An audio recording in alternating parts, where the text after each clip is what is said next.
me voilà de retour pour une nouvelle vidéo.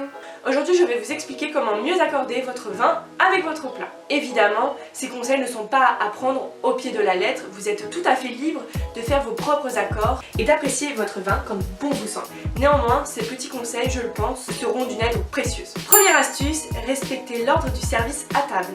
Lors d'un repas de famille, nous avons souvent l'habitude de respecter un certain ordre lors du service des plats. Et bien pour le vin, c'est pareil. Il est très important de suivre un certain ordre pour beaucoup plus de cohérence et une meilleure appréciation de vos plats. Le champagne et autres vins effervescents vont mettre vos papilles en éveil et ouvrir votre appétit. C'est pourquoi ils doivent être privilégiés pour l'apéritif. Attention, je vous déconseille grandement de commencer votre repas avec un vin liquoreux, et notamment pour l'accompagnement du foie gras. L'idée est d'ouvrir votre appétit et non de vous voir bailler aux histoires de la tante Simone. Souvent acidulés, parfois parfumés, les vins blancs accompagneront à merveille vos poissons, vos coquillages, vos crustacés ainsi que vos viandes blanches. Le vin rouge peut à son tour faire son apparition si vous souhaitez poursuivre avec une viande de caractère. Pour terminer, n'oubliez pas que le dessert se déguste merveilleusement bien avec un vin liquoreux. Vous terminez par un vin qui a du corps, qui a une texture riche et c'est parfait pour la digestion. Deuxième astuce, accordez les vins avec des fromages de leur région. Les sols exploités par nos viticulteurs sont très souvent similaires à ceux des agriculteurs. Ce n'est donc pas une coïncidence si les fromages s'accordent merveilleusement bien avec les vins de leur région.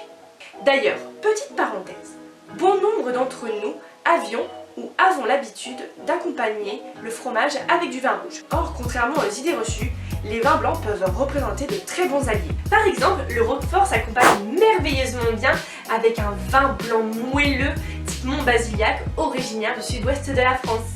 Pour mes petits Orléanais, je vous conseille de prendre du crottin de Chavignol avec un Pouilly fumé ou un Sancerre blanc de Loire. Je pense qu'il y a aussi des amateurs de comté. Essayez le vin jaune du Jura, je vous le promets, vous ne serez pas déçus. Bon, si par malheur vous vous retrouvez avec quantité de fromages de régions différentes, surtout ne paniquez pas.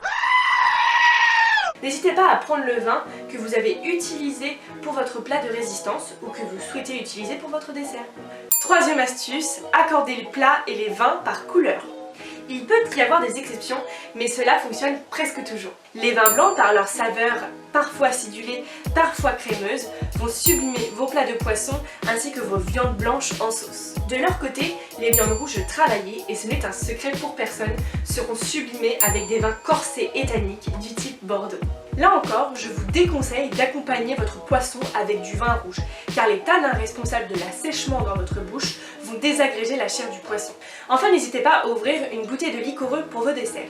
Là aussi, vous pouvez jouer le jeu des couleurs et accorder un moelleux chocolat avec un vin rouge sucré du type Banyuls ou du Porto, et un dessert sucré, fruité, vanillé avec du Jurançon ou du Sauterne. Voilà, j'espère que vous aurez un peu mieux compris les différentes possibilités qu'il est possible d'exploiter pour mieux accorder vos vins avec vos plats. Je souhaiterais réaliser une seconde vidéo sur le même thème, mais cette fois-ci de façon un peu plus complexe. Et je vous invite bien évidemment à la regarder si le sujet vous intéresse. Je vous dis à très bientôt et surtout prenez bien soin de vous.